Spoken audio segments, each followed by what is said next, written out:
up guys, welcome back to the channel. Today we're talking about soundproofing, and there's really only three ways you can soundproof a room.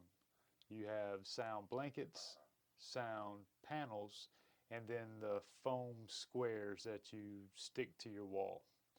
And the foam squares work. I have 18 of them behind the camera right now, and I also have sound blankets on the ceiling above me. And if you look, well, it's kind of dark back there, but if you look there and there, I have sound panels that I made. And to my opinion, I feel like the sound panels have brought me the best results. And I made them with about, I don't know, roughly $30 worth of materials. Oh, well, probably about 40 for real, if you count screws and all that stuff. So I figured today would be a good opportunity to teach y'all how to make them, and we'll kind of run through the process of how I made them and why I did it that way. So without further ado, let's get into it. I'm probably going to set up outside and then we'll record out there because I really don't have the room in here to be making things. But um, yep, Studio Upgrade Volume 3 coming at you. Whew. So I thought it might be better to try to do this out in my yard. I just didn't have the space inside. So you're probably going to see my dog run back and forth behind me. And I've got a thunderstorm looming off in the distance that is steadily getting closer. So let's see if we can't knock this thing out. So I don't know if a lot of y'all know, but my full-time job, my daytime job is I build cabinets and furniture. So I have a lot of plywood and stuff like that laying around that I can use. But if you can't, you can, or you don't have a table saw, you can get this cut at Lowe's or Home Depot or wherever you choose to get your plywood. So we're going to be building the frame today out of 3/4 inch birch. I've ripped it down into 3-inch strips. It's just, it's not really 3/4, it's 11/16 thick. And then the back is going to be 1/4 inch birch that I've made 16 by 48. So I've cut my side pieces. I have two 3-inch by 48-inch. That's going to be our side. Our top, bottom, and our nail boards are going to be 14 and 5/8. Because when you put two of these together, that's 1 3/8. So 14 and 5/8 makes that 16. Also, what you're going to need is either a hammer or a drill, some kind of adhesive or a staple gun. I tend to lean towards more the staple gun because it's faster, but the spray adhesive will work. Staples, if you choose to go that route. And for the sound deadening material, we're just going to be using typical household insulation. You know, it's I guess 16 inches wide to go in between studs in a house. Not the spray foam insulation like the typical fiberglass, like, I just saw lightning. The typical fiberglass insulation that goes in between studs of your walls. This itchy stuff here. So this is what we're going to be using as the sound deadening material inside the frame that we build. And then for our fabric, this is just and a drill. For the fabric, this is just a typical linen, black linen tablecloth that would be on this table right now, but it's about to be on this sound panel. And then we'll just cut it to fit, and it works good. It looks great. I have 4 of them in there now, and we're gonna add a couple more. All right, we're gonna make our frame with, I'm using 1 5/8 drywall screws, number 2 Phillips head, and just a regular number 2 Phillips bit. And with our frame, we're just gonna flush them up on the edge.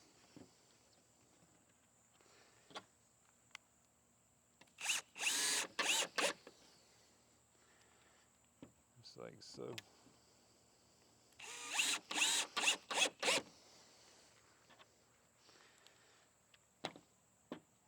You just get it as close as you can. It doesn't have to be perfect because you can tap it into place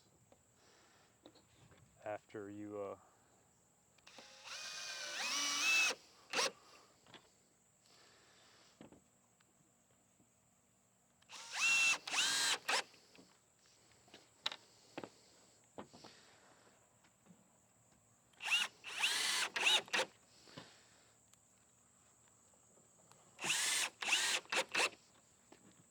Me personally, I like to use a nail gun to set the pieces in place and then come back and run screws behind it.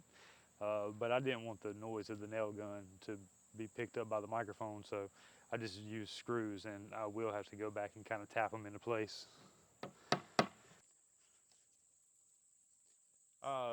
Now we're going to put our 16 by 48 inch 1/4 inch birch on the back side, and that's going to be what keeps our insulation from pushing through the back.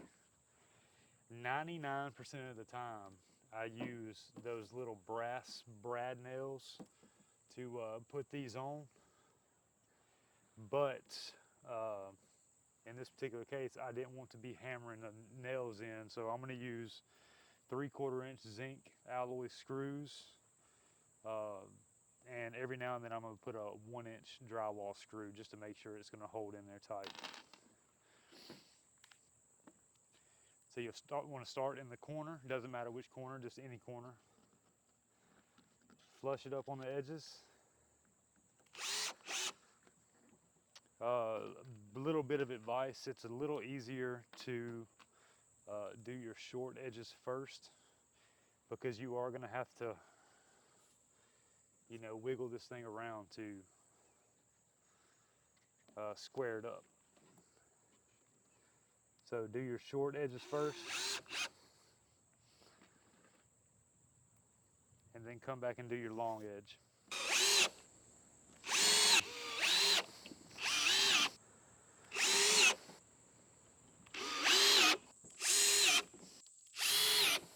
All right, so now we have our 3/4 by 3 inch wooden frame with the 1/4 inch back on it. It just looks like a big tray. And we're gonna take our sound deadening material and we're gonna cut it to fit in here. I really don't want to touch this stuff, so I'm gonna try this. I'm gonna set this down right there, and I'm gonna try to cut with a razor knife.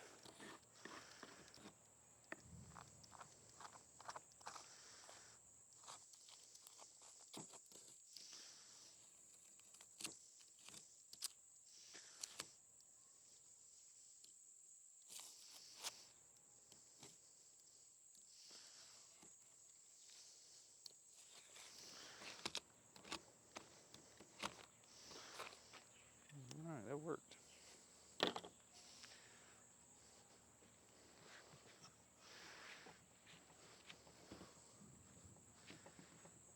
All right, we got it cut to length, and we're just gonna take this scrap piece of wood and kind of push it in there. You can use your hands, you can put on gloves, you can do whatever you want to do, but I don't have any gloves and I do not want to touch it. So we got that put in there nice and tight.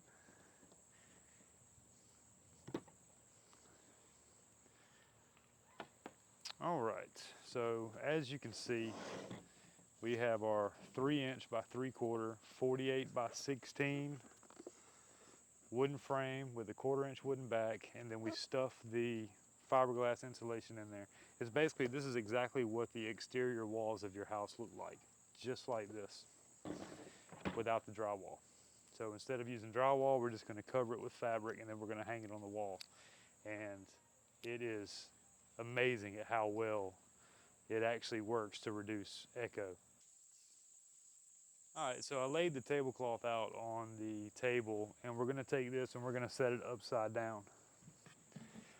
Now this tablecloth has a, what do you call it, a fringe on the end, and I'm gonna use that fringe to line up to make sure I'm square. It really doesn't matter how square it is unless the fabric you're using has a pattern, but if it's just a solid color, it isn't that important, but just to, so you have a usable piece left over for another one in case you want to build multiple, you want to try to get it as square as possible. So what I'm going to do is I'm going to take one of these 48-inch boards, and I know that I need to come out at least, about 7 or 8 inches.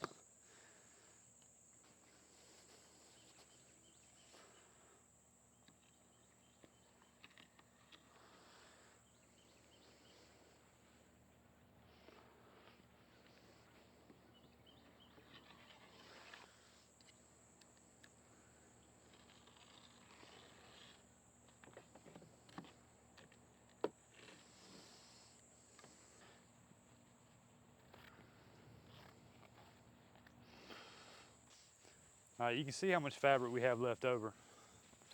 Certainly enough to, this was a 72 by 72 tablecloth. So we have plenty left over to make multiple panels, which we will, because I want to replace the sound blankets that are on the ceiling with sound panels, and I really want to do it with magnets as mounting options. I saw that done on Gerald Undone's channel, and it looked very convenient and easy to take down and move around. But we have Gorilla Glue spray adhesive, and we have staples. I am definitely a fan of the staples. The Gorilla Glue, it's smelly, it gets everywhere. So I think I might do one side just to show you how to use the spray adhesive, but I'm going to do the rest of it with the staples. I might even do the first run with the staples and then just pull it tight. That's really where I don't like the glue, because if you need to pull it tight, I don't know, I like the staples. I'll tell you what, I think we are going to go ahead and spray both sides. Normally I try to hide the bee cam, but y'all are just going to have to see it. All right.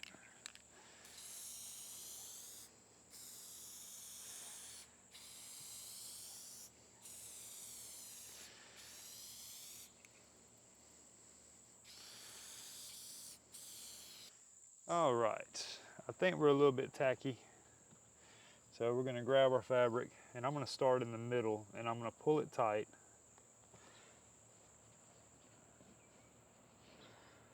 Without any wrinkles.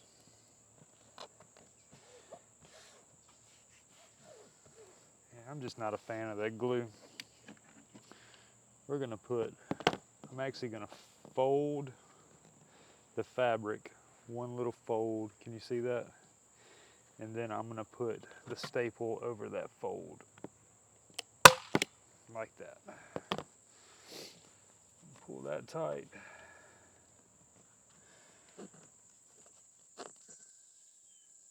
Fold it.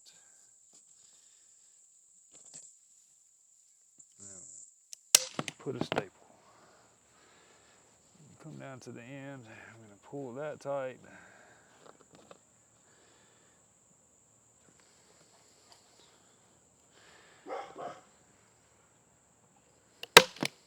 I don't know if y'all noticed this about this channel or not, but we do have a mascot. It's my dog Snoot, and she barks in every single video. I don't think that it's the glue that I'm not a fan of. I think it's just the type of glue that I use. I've never had any luck with Gorilla brand anything, whether it be their wood glue, their tape. It doesn't matter. Super glue. As a professional craftsman and woodworker, I don't rely on the Gorilla brand anything. We got that tight. The folding probably isn't even that necessary, but in my brain, it sounds reasonable. So now that we got one side down, we're gonna grab the opposite side in the middle, and we're just gonna pull it as tight as we can get it.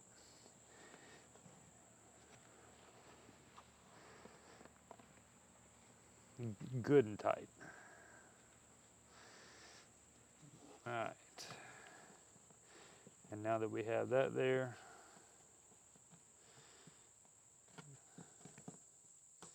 I might go ahead and do one staple.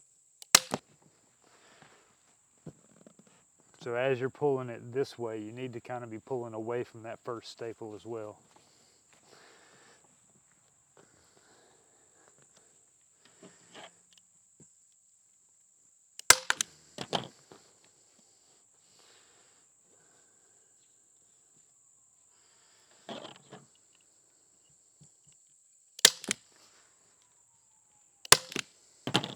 I guess the glue does help a tiny bit.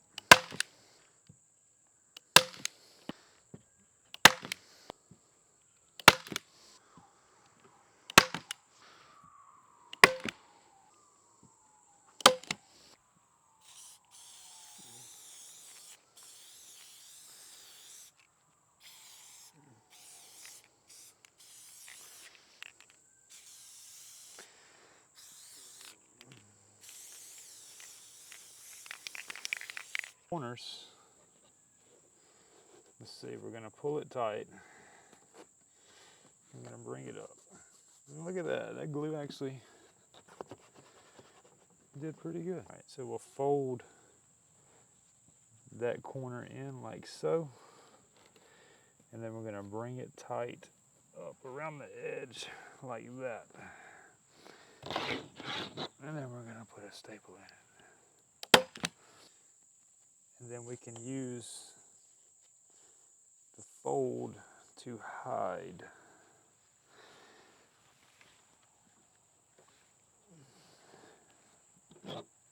that crease.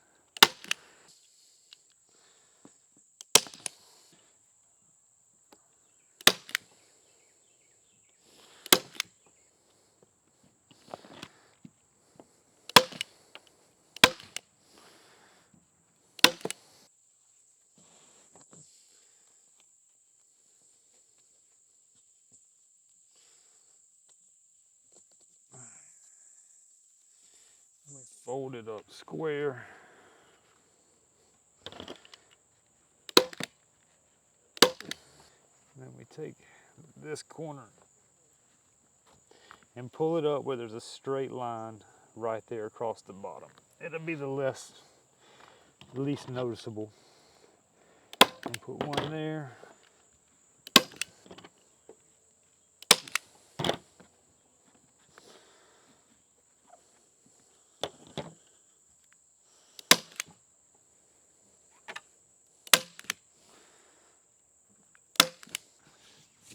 But there we have it, a 16 by 48 homemade do-it-yourself sound panel. And it sounds great. Let's go get this hung up. I'll show you what we do for the hanging it once we get inside. All right, guys, so we made it back into the studio. I got the sound panel here. This is the back of it. And I don't know if you can see, but I got one here, and a couple over there. And this back corner over here is really the only wall that doesn't have any kind of sound treatment on it. So that's where this one's gonna go. Normally to hang them, I would just use picture wire. Don't have a piece big enough. So what I did is I just, I always keep excess wire and stuff. So I took a piece of, I believe that's 18 gauge, just regular like automotive wire. And then I put 2 terminals on it that are, well, they're these guys. Just the little terminal you would hook an amplifier up in a car or just whatever. So I put one of those on each end for the screws. And then what I'll do is there really is no set height to mount that. So I'll just pick, say, maybe 5 or 6 inches. So I'll just, I got a paint pen here. That way you can see the mark that I make. But I'll just pull down, let's say, I don't know, let's say 6 inches. There's 6 inches there. Then we'll go on this side. We'll mark 6 inches there. And we know our plywood is 3/4 of an inch, so 3/8 would be right in the middle of that plywood frame. And then I'll take this guy and we're gonna use just typical 1.25" drywall screws. Can you see that? And it'd probably be a little easier if you would drill your hole first.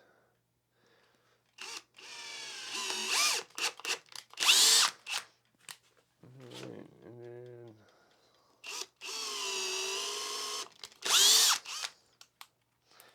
all right, so we got that one in. And then we got that one in.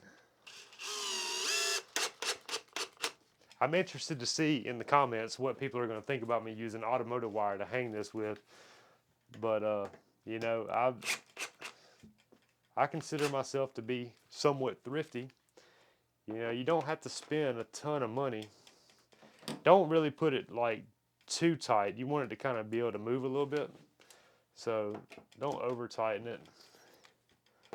I just snug it up a little bit so that I know that it can still move. But yeah, I'm interested in the comments to see what people are going to think about me using that wire and those terminals to hang this thing. But I mean, I just make it work with what I got. I've never had a whole lot of budget for things like this, so I got to be thrifty. I got to be crafty and just make things work. And I've always said that I can fix anything but my own problems, and here we are fixing it up. So my other sound panels I've measured are 8 1/4 from the ceiling. So I'm going to do the same thing. And what we're going to use to hang it from the wall is, I'm a huge fan of these things. I don't know if you've ever seen these. I'm sure you have. If you've ever hung a picture or anything on the wall. And these go on the wall, and then you take a nail and it just drives down at an angle. So there's not, lateral force is pulling at an angle in the drywall. I mean, these things weigh nothing. I mean, that might be 3 or 4 pounds. So what we'll do is we'll pull this up to the middle, about like that, and then we'll measure down. So we're at 3 1/4, and then I need to be at 8 1/4. So I know that that's going to be 11 1/2 from the ceiling is where I need to put my little hanger. So with that being said, let's get it on the wall. All right, so like I said, this is the only wall that doesn't have any kind of sound treatment. I think I'm gonna put one on the back of these doors too. There's a door here, door there. Or I might just use some more of those foam squares. I got a bunch of them. They work pretty good. You can see that. I like these better than the ones I have over there. These seem to do a lot better. I have them right behind my desk here. But I might just end up sticking some of those on there. But the biggest improvement I've found so far is with these panels. I know it doesn't seem like a lot, or that it might not work well, but I mean, in this room right now, the audio isn't terrible. There is a slight echo, but I mean, it's not terrible. At least I don't think it's terrible. You might feel differently. But so let's get it hung up. I think I said it was what, 11 1/2. We wanted it 8 1/4 from the top. And then so I guess the first thing we'll do is find the center of the wall here. So that's 45, so that's 22 1/2. So we'll go 22 1/2. That's actually really low. We'll go 22 1/2 from there. And we'll just double check it.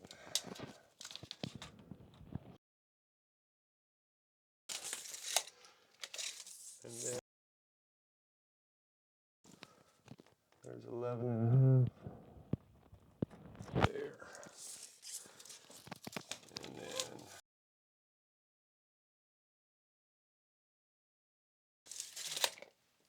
so there's our center mark. And these things work so well. They're so easy to use. I mean, I can even use my wife's little baby little Tykes hammer. You set your nail up there, put it flat against the wall, and just tap, tap, tap-a-roo.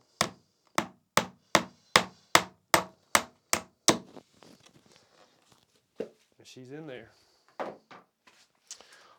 All right.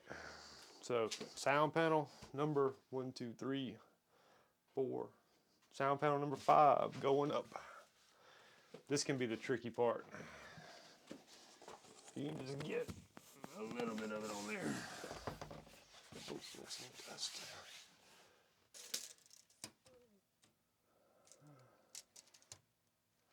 It's pretty close. Hello, hello, hello, hello. I mean, yeah, there it is. They look good. You can use any type of fabric you want. I think, so I can't really count the plywood because I didn't have to buy that. That was literally scraps that I would have thrown away anyway. But a sheet of plywood is around $40, depending on what you get. I mean, you can get it all the way down to around 20, and you're gonna cover it with fabric. So it doesn't really matter what quality. I mean, it doesn't have to be like stain grade or anything. So if you figure, let's say $30 for a sheet of plywood, and then I spent $30 on insulation, and that was enough to make these 5 panels, and I still have some left. So, and then the tablecloth was like $5. I'll put a link in the description for all the stuff. They won't be affiliate links or anything, but it's just easy to do, and they're effective and they work really really well. And I think you should give it a try. Yep, they help a lot. So between the foam squares that I have over here, the sound blankets I have on the ceiling, uh, the sound panels, I even have like the foamy rubber mat on the floor, and I think these are the biggest improvement that I've noticed to date. So I guess that's going to do it. All right, guys, that's going to do it for this one. Really hope that y'all found this helpful. It just goes to show that you don't have to spend a bunch of money to get the desired results that you're looking for. I know that the little foam squares are easy and convenient, but they add up and they get expensive, and they produce results. But the sound panels have been the biggest improvement I've made to my small little space, and so I recommend you at least try it out. I mean, you can go to some of these thrift stores or some of these like Habitat for Humanity, the Restore, and buy these materials for next to nothing. Or you can go to Lowe's, Home Depot, or whatnot and buy it new. But do some research and follow the steps that I gave you here today, and you too can make them. It's not that hard. You can use any fabric you want. I just went with the tablecloths because I have access to a bunch of them, and you can get them in any color, any pattern. Be creative. So, like I said, there's nothing wrong with using these. They get expensive, and it adds up over time. I use them. They're behind the camera now. There's some in this corner. There's some underneath this sign right there.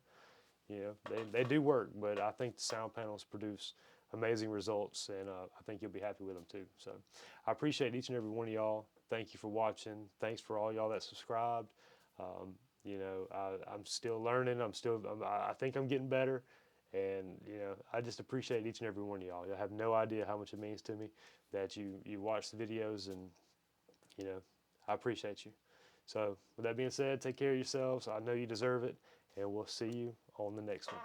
Peace.